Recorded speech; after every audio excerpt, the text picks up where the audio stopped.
ka bahay, maglalaba. Pero mamaya, kakape muna ako. Hindi pwedeng hindi magkakape. Okay? Kasi pag walang kape, abnormal ako. Yun. Kaya hindi pwedeng walang kape. Tsaka sa kape, kailangan nagkakape ako ng 3 times. Pero yung kape ko naman, half-half sachet lang. So, bali, 1.5 sachet lang maghapon. Well, depende. Pag gising pa ako ng alas 10, kakape ulit ako. So, bali, 4. Okay? Wait lang. Iniinit ko lang yung kape ko sa microwave. Kasi lumamig.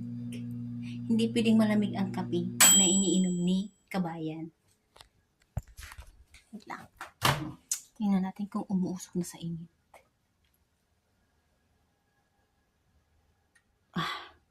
Umuusok na nga.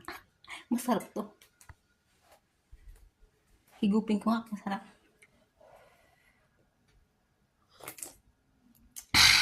Init nga.